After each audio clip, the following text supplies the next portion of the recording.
neza turabashuje cyane mu izina rya Yesu Kristo umwami wacu. Iyi ni Gatigisimu Room, icyumba cy'uruganiriro shuri ry'ubukristo. Naho duhurira tukungurana ibitekerezo ku rugendo rwacu nk'abakristo, tugaterana umwete kugira ngo tuzagere iyo bahamagarirwa kugera. Uyu munsi rero nifuje ko dusangira insanganyamatsiko ijyanye n'iminsi turi mu minsi twibuka umubabaro ukomeye umwami wacu yanyuzemo. Nifuje rero ko tuganira ku nsanganyamatsiko igira iti duharanire kuzavuga birarangiye. Duharanire kuzavuga birarangiye. Iyo usomye mu butumwa bwiza uko bwanditswe na Yohana igice cya 19 umurongo wa 30, dusangamo intego nkuru yitwa urupfu rwa Yesu. Mu rupfu rwe hari byinshi byabereyemo, ariko anavugiramo byinshi, ariho dukunze gukura amagambo 7 Yesu yavuze ari ku musaraba. Ariko iri jambo navuze birarangiye tugomba guharanira kuzavuga ni rimwe mu majambo 7 avugira ku musaraba. Bibiliya iravuga ngo hari hateretse ikibindi cyuzuye vino isharira, nuko benda sipongo yuzuye iyo vino isharira bayishyira ku rubingo barayimusomesha. Umurongo wa 30 rero uravuga ngo Yesu amaze gusoma iyo vino aravuga ati birarangiye. Amagambo 7 Yesu yavugiye ku musaraba siyo tumenyereye abandi bajya bavuga iyo bari ku misaraba yabo. Akenshi iyo umuntu ari ku musaraba usanga ari wo mwanya wo kuvuga nabi abarimo kumubamba. Akenshi iyo umuntu ari ku musaraba usanga ari wo mwanya wo gutuka abarimo kumubamba. Akenshi iyo umuntu ari mu mubabare nka buriya tubonamo Yesu, nibwo agaragaza inabi yose yo mu mutima we ku barimo kumuhemukira. Ariko tubona Yesu afite indi mvugo atwigisha mu gihe turi ku musaraba. Umusaraba ni rusange, umuntu wese mu buzima agira icyo asabwa kwikorera kugira ngo ubuzima bukire cyangwa se abatuye isi bakire. Rimwe na rimwe hari igihe bari ugukiza abana, hari igihe bari ugukiza ababyeyi, ariko buri wese ahamagarirwa kugira icyo akora mu rugunge cyangwa se mu ntumbero y'agakiza k'abantu. Hano rero turabona Yesu we nawe yikorera umusaraba w'agakiza k'isi, awikorera njyewe nawe agira ngo tuzakire. Ariko ari ijambo avugira ku musaraba nifuza yuko dutindaho muri iki kiganiro cyacu cy'igihe kitari kinini cyane. Birarangiye. Mbere yuko avuga iri jambo hari andi magambo yavuze nayo umuntu wenda yagatekerejeho, ariko mpamagarira abakristo gusubira muri Bibiliya zabo wenda bagasoma bakayatekerezaho, kuko bwa mbere na mbere abantu bamutera inkoni n'amacumu n'imikoba imubamburaho uruhu, yaravuze ngo Mana ubababarire kuko batazi icyo bakora. Ntabwo bisanzwe kubona umuntu ari ku musaraba yarangiza akavuga ati ubabarire abarimo kumbamba. Ariko iyi ni intambwe n'ubundi nkuru mu bakristo, ni intambwe iterwa n'uwamaze kumenya ko abadukorera ibibi bose baba batari bamenya neza icyo bakora. Ni intambwe y'umuntu wamaze gusobanukirwa ubujiji bw'umutima ukora ikibi, ubujiji bw'umutima ukora icyaha. Yesu rero ngo arebe abantu barimo kumukosereza, yabaye nka Abigayeli ubwo yazaga akabwira umwami Dawidi ati babarira Nabali ni ikigoryi, ntago azi icyo akora. Kandi koko Dawidi yaramubabariye. Naha rero Yesu atakambira abantu barimo kumubamba kavuga ati bababarire ntago bazi icyo bakora. Muri iyi si ni bakeya bazi icyo bakora, kubera uburwayi bw'umutima dufite. Ibintu abantu bakorerana mu by'ukuri iyo bisesenguye usanga hasi cyane cyangwa mu ndiba y'iyo mikorere hahishemo ubujiji no kutamenya neza icyo bakwiriye gukora. iryo jambo turyumva na Yesu rero ku musaraba atinyuka agasabira imbabazi wa mwanya nyirizina yarakwiriye kwishyura abarimo kumuhemukira. Yesu witwara atya ku musaraba atwigishe natwe uburyo dutwara imisaraba yacu. Muri ubu buzima umuntu aba yikoreye byinshi, ariko akenshi usanga dutura abandi umunabi w'ibyo twikoreye, cyangwa se tunavuga nabi mu gihe twikoreye imisaraba yacu. Noneho ugasanga umusaraba wawe urashaka kuwikoreza abandi mu magambo, mu mvugo mbi, mu kubatuka, mu kubagirira nabi, ariko Yesu akomeza kwitoza gutwara uwe musaraba neza atahungabanyije abandi. N'andi magambo menshi avuga ku musaraba tuyatinzeho bishobora kubabera birebire, ariko mureke noneho nsubire kuri ya ntego turimo tuvuga tuti duharanire kuzavuga birarangiye. Yesu ku musaraba avuga amagambo menshi akomeye, ariko iri jambo rya nyuma avuga numvise ari ryiza kuritekerezaho muri iyi minsi iyo twibuka uburyo yatwikorereye umusaraba. Birarangiye. Ugisoma birarangiye, n'ubundi hari ubuyobe bwinshi bujyana n'iri jambo butazi neza ngo hari harangiye iki, hari hatangiye iki, kubera ko na nyuma yaho twabonye umwuka wera, na nyuma yaho abakristo batumwe kugenda gukora. Rero hari icyari kirangiye Kristo mu by'ukuri yashakaga kubwira abantu. Byari birangiye rwose ibijyanye no kumenya inzira y'ukuri yageza umuntu mu bugingo buhoraho. Na n'ubu ngubu abantu batari bamenya ko ibyo yabirangije, bagerageza guhimba utundi tuyira kugira ngo bahamagare isi ijye kunyuramo.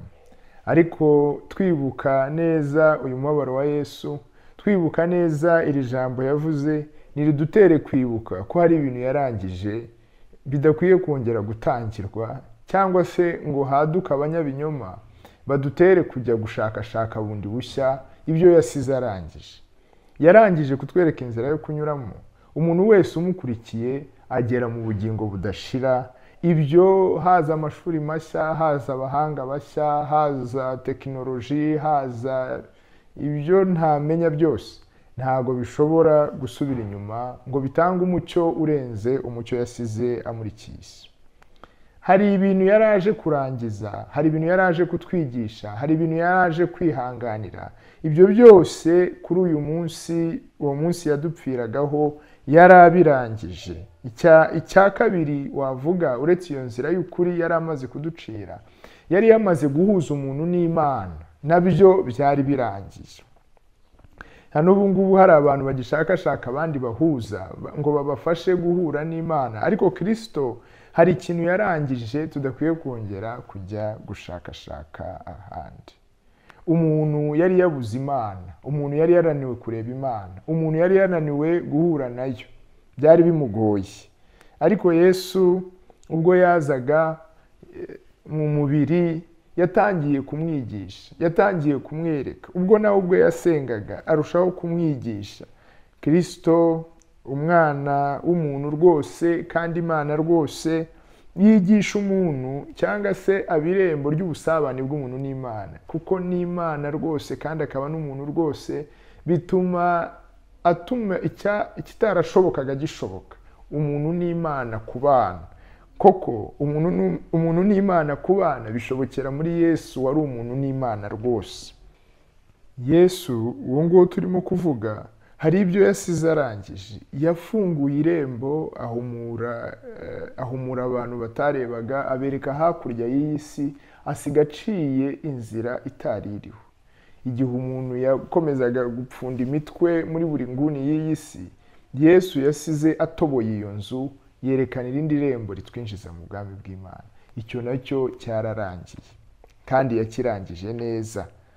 Yesu Kristo hari n'ibindi uretse wenda iyo mirimo myiza yatugejejeho, agakiza gakomeye yaraduhaye ko kutwereka irembo rikomeye tutari twarabonye, akatwinjiza mu Mana. Ibyo twari twarabibuze, ibyo yarabirangije. Ariko uretse n'ibyo hari ibindi yasabwaga kwihanganira. Yari yarangije icyo kwereka umuntu icyo umuntu akwiye kuba cyo, icyo yari yakirangije, nacyo cyararangiye. na n'ubu hari abantu bagitekereza ko batubera ingero zisumba uwo mwami, ariko ntibishoboka. Nibyo Paul yandika akavuga ati nta wundi Adamu uriho, Adamu wa nyuma ni Kristo. Ni ukuvuga umuntu wa nyuma ushoboka umuntu yaba ni uwo Kristo nyine twabonye ubwo yazaga muri iyi si akatwereka icyo kuba umuntu ari cyo. Icyo kuba umuntu ari cyo byararangiye, twamaze kubona icyo ari cyo. Ibindi byose ni ukwishuka, ntidushobora kugera ku cyo umuntu ari cyo twasize ishusho twabonye ubwo Yesu Kristo yazaga. Ariko nubwo ibyo bintu byose yabirangije, akigisha umuntu gusenga, umuntu akabitora, akigisha umuntu kwihana, umuntu akabitora, akigisha umuntu urukundo, umuntu akabitora. Nubwo ibyo byose yari arimo abirangiza, nubwo ibyo byose yari abirangije, nubwo yari arimo aririmba indirimbo ya byarangiye, kubera ko ntabwo ari indirimbo iririmbwa na buri wese. Hari benshi batajya barangiza ibyo baje gukora, hari benshi batajya barangiza ibyo babatumye, hari benshi batajya barangiza ibyo babatumye gukora. Iyi ndirimbo rero yitwa birarangiye, ni indirimbo y'ubutwari, ni indirimbo y'umuntu ushoje neza icyo yatumwe gukora. Ariko nagira ngo mbibutse ko byarangiye ariko bitoroshye. Ntabwo byarangiye ari uko Yesu yirirwaga agenda aseka buri munsi, oya. Ntabwo byarangiye Yesu yaragendaga akina buri munsi, oya. Byarangiye binyuze mu nzira ndende y'umusaraba. Byari mu mubabaro ukomeye cyane yagombaga kwihanganira. Byari birimo imibabaro myinshi cyane yagize mu mutima. Yesu turimo kuvuga yagombye kwitoza kwigisha ubushake bwe bwa muntu, kwigonda bukumvira ubushake bw'Imana. Urwo ni urugamba muzi ko tutajya turangiza. Iteka iyo umuntu abwiye Yesu yego, usanga bucya akavuga ati mbivuyemo. Iyo umuntu abwiye Imana yego, usanga bucya akayibwira ati mbivuyemo. Ariko Yesu yinjiye muri uru rugendo, aritoza bikomeye cyane, aremera, arababara, aremera, yigisha ugushaka kwe kwigonda kukumvira ugushaka kw'Imana. Ibyo nabyo ku musaraba abiririmbaho byararangiye, abitura indirimbo yitwa byararangiye. Gushaka kwanjye kwemeye ukw'Imana birarangiye. Ndifuriza buri wese kuzaririmba iyo birarangiye, kwemerera ubushake bwe, kwigonda bukumvira ubw'Imana nubwo yabitoroshye. Mu rugendo rwa Yesu kugira ngo abirangize hari harimo amarira menshi, hari harimo kubabara, ndetse hari naho byageze ngo icyuya cye gisa nk'amaraso. Ni icyerekana ngo yari ageze aho umubabaro we uba rwose mwinshi cyane. Ntabwo ibintu bijya birangira turi mu mikino, ntabwo ibintu bijya birangira ari uko turimo kurya za ice cream, turi mu butembere tujya ku Gisenyi.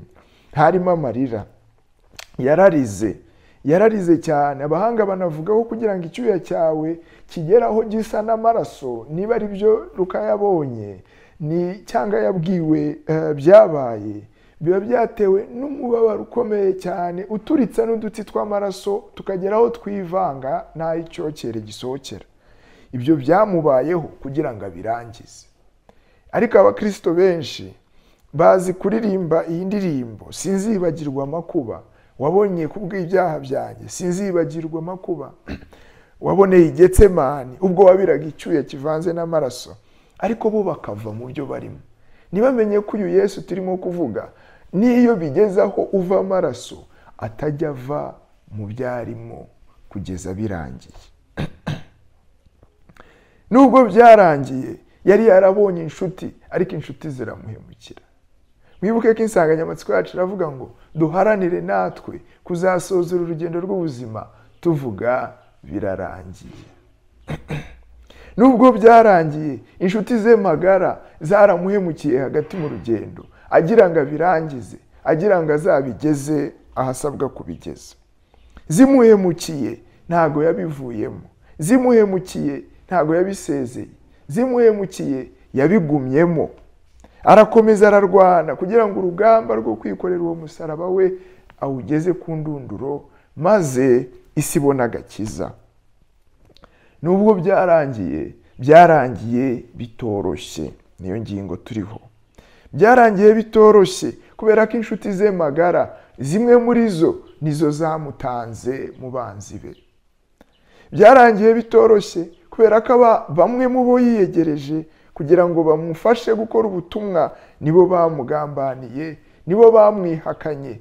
Hari ubwo bamubajije ngese wigishaga ibiki? Aravuga ati nigishirizaga ku karubanda, nimubaza abo nigishaga.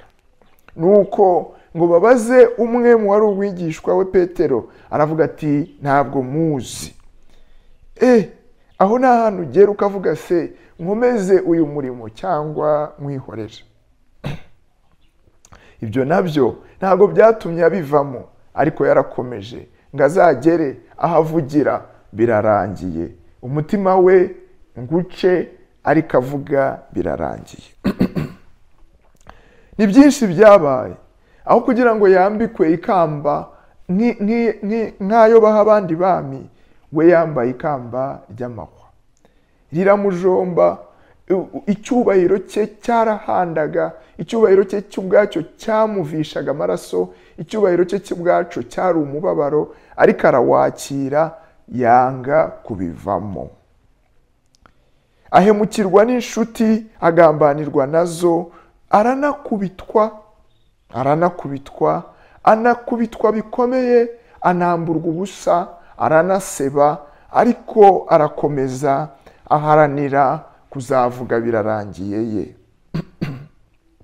Nagira ngo mbabwire ko iyi birarangiye yavuze mu butumwa bwiza twasomye ntabwo ari mbivuyemo. Iyi birarangiye yavuze ni ijambo ry'ubutwari, ni ijambo ry'uwanze kuva mu byo arimo, ni ijambo ry'uwanze kuva mu byo Imana yamutumyemo kugeza birangiye. Turi mu isi itinya kujya mu bintu. Isi zimwe zo hanze zo, iyo umuntu agiye no gushaka arakubwira ati twumvikana amezi y'igerageza kugira ngo ndebe ko tuzabishobora kubana nkazabirangiza. Nuko bagatangira urukundo ku nkeke, bagatangira urukundo ku kudahana icyizere kirambye, kandi icyo cyizere aricyo gishoboza rwa rukundo kuramba. Kubera iki? Gutinya ko bitazakunda ko bavuga birarangiye.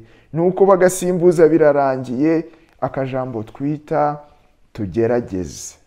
Tugerageze, ndaba ngerageza. Yesu wavuze birarangiye uyu munsi nadutere kwemera kujya mu bintu, kandi twe kubivamo bitari byarangira niba ari byiza. Kubera ko umusaraba twibuka ntabwo ari umusaraba uwo ari wo wose, ni umusaraba wa Yesu Kristo, kuko uwo ni wo musaraba w'urukundo. Yesu wabirangije adutere guharanira natwe kurangiza. Icyama ngo urubyiruko ruri mu rugamba rwo kugira ibyo rurangiza rwe kubivamo bitararangira. Hari abakobwa bategereje kubaka ingo, bari kumwe n'inshuti zabo, ubu bari mu rukundo, barategereje kuzubaka mu kwa 12, ariko bafite urugamba rwo kwikorera umusaraba wo kutiyanduza icyaha cy'ubusambanyi imbere y'uko bubaka.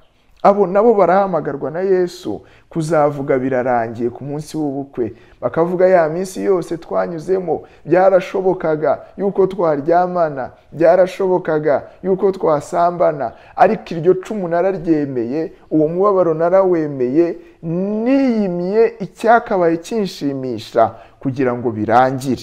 Uwo ni we mukristo uba ukurikije Yesu kugira ngo agere aho birangirira. Hari urubyiruko rufite byinshi rwifuza, rufite byinshi hanze rubikurura, ariko nabwo ubu butumwa bwa Yesu wihanganira umusaraba we kugeza birangiye buraduhamagarira twese ngo twihangane nkawe, twiyime nkawe, tureke tuvirirane nkawe, aho kugira ngo turekure icyiza twifuza kugeraho.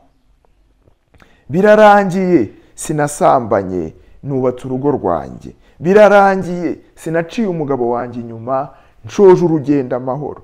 Birarangiye, Yesu aje, ntari niba bosi wanjye ku kazi, kandi byarashobokaga.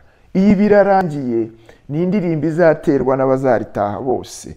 Birarangiye, ariko ntibyari byoroshye. Birarangiye, ariko ntibyari byoroshye. nsoza rero bavandimwe, reka mbasabe kugira ngo muri iyi si irimo imisaraba myinshi tugomba kwikorera, umusaraba w'urukundo, gukunda abavandimwe bacu, gukunda abo tubana, gukunda imirimo twahawe, dukomere twese turangize neza urugendo. Duharanire kuzavuga birarangiye.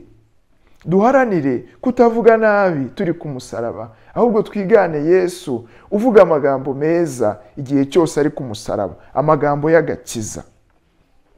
Ariko turi mu isi cyane cyane ku matorero wenda mpumuriza abashumba n'abapasitori bakingiye insengero, barimo kunyura muri byinshi bibagoye.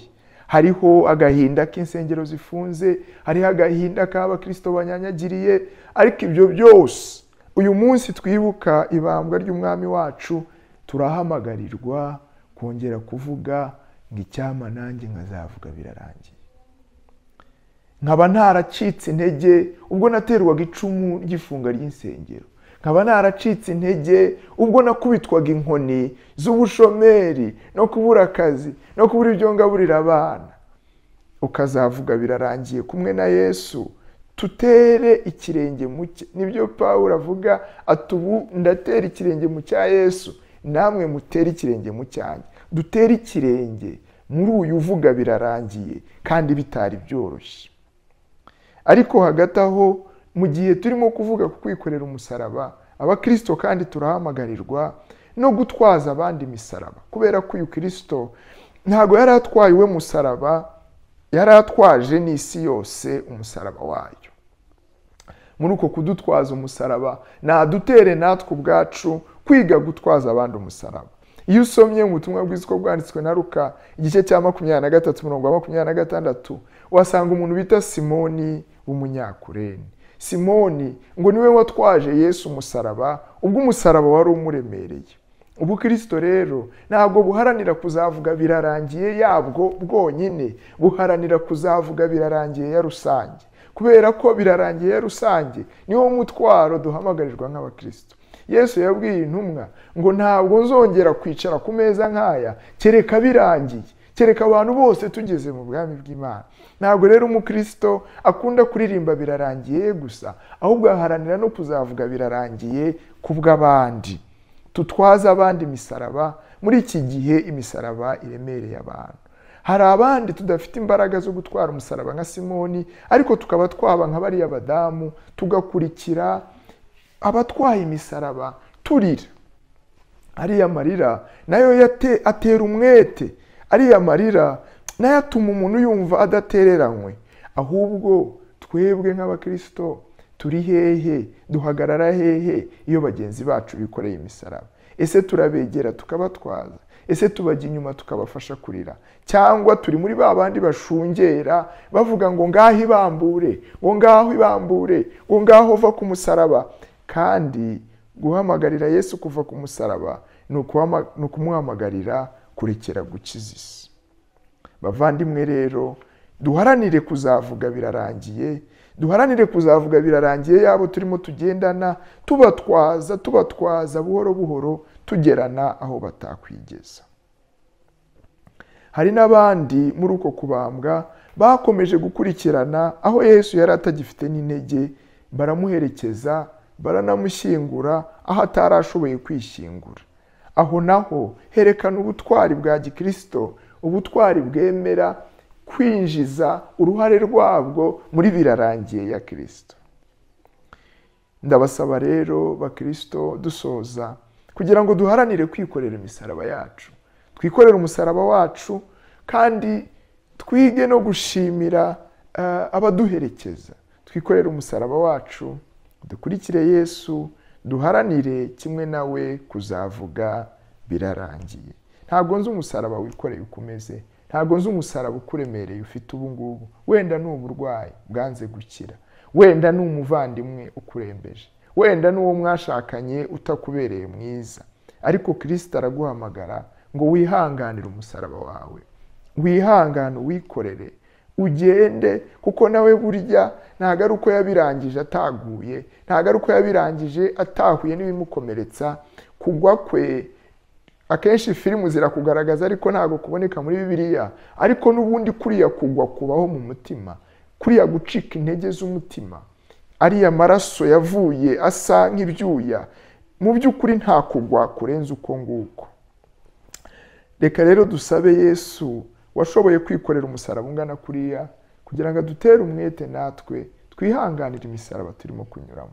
Abadutuka, abatwanga, abadukubita, abadutera amabuye, abadutera amacumu, tubasabire imbabazi, kubera ko batazi icyo bakora, kubera ko batazi ibyo banyuramo. Murakoze cyane, ndabifuriza kwifuza gushaka kw'Imana, dukomeza kuvuga ngo bye kuba uko dushaka ahubwo yuko Yesu ashaka, kugira ngo natwe tuzagera aho tuvuga birarangiye. Kwikorera umusaraba wanjye bwite, nanjye ni intambara ndwana nayo. Akenshi hari ubwo ndemerera, akenshi hari ubwo numva uremereye cyane, ariko nasoza nshimira abamperekeza bose. Ndashimira abakristo muri rusange, nagiye mpura nabo bakamfasha kwikorera umusaraba wanjye. Iyo ntabona abamfasha nka ba Simoni abangaba b'Abanyakureni, ahari mba ntarageze aho ndimo kuwugeza. Ndabashimira cyane, kandi intero n'umwete abakristo ngo niba uri kumwe na mugenzi wawe akagusangiza umusaraba we, umufashe kuwikorera.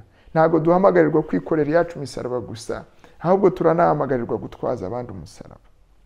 Ndabashimira rero cyane abamerekeza, ariko ndashima n'abandi bandirira iteka iyo bibutse ubutumwa ndimo bakanzamura mu isengesho. Abo nabo batuma umusaraba wari uremereye cyane usa nkaho woroshye, nuko nkasindagira nkakomeza kugigorogota. Ndashimira kandi abo bose bakomeje kuwurebera uwo musaraba, ntibemere ko nicwa nawo, ahubwo bakamfasha. Nubwo hari uruhande rw'abawukwena, nubwo hari uruhande rw'abadukubita, nubwo hari uruhande rw'abadutuka, ariko gusanga abameze nk'abariya navuze, mu by'ukuri bituma nkomeza kwikorera umusaraba wanjye. Reka rero dusoze dusenga dusaba Yesu kugira ngo aduhe kuzasoza natwe tuvuga ngo birarangiye.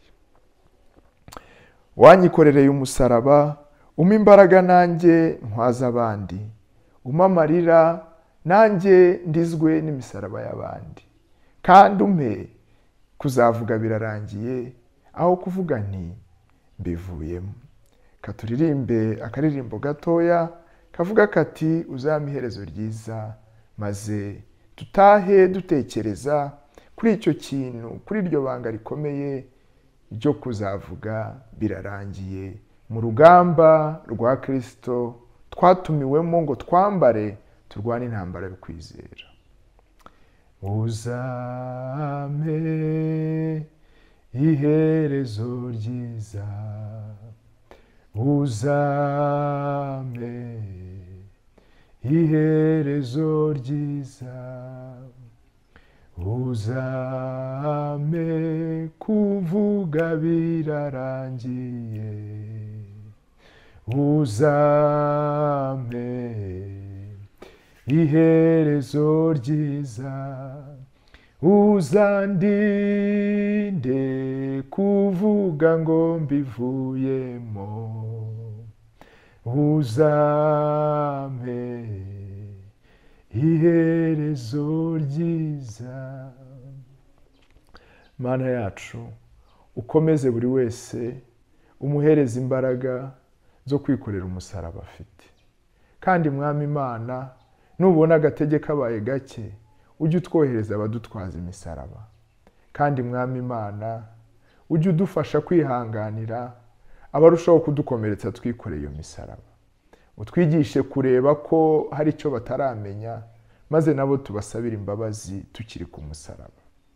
Ndasabira urubyiruko rurimo kurwana intambara zikomeye, rushaka narwo kuzavuga birarangiye. Ndasabira ingo zirimo kurwana urugamba rukomeye, zishaka nazo kuzavuga birarangiye, kugira ngo uzazihe kuzavuga birarangiye kuri urya munsi. Nutunguka bakarebana bakavuga ngo biba byarahagaze, ariko birarangiye, kuko Yesu araje, kandi uracyari umugabo wanjye, uracyari umugore wanjye. Nubwo twahuye n'intambara, ariko sinabivuyemo. urakoze kumva gusenga kwacu, urinde itorero, urinde abantu bawe mu Rwanda by'umwihariko, abashumba, abapasitori mu mpande zitandukanye, ubarinde kubivamo, ahubwo batera ikirenge mu cyuvuga birarangiye. Abarimo kwiga bigakomera, abarimo kugukurikira bigakomera, abarimo gushaka kurwana n'ibyango babitsinde bigakomera, nabo uzabahe kuvuga birarangiye. Tubisabye mu izina rya Data wa twese, n'iry'Umwana, n'iry'Umwuka wera. Amen.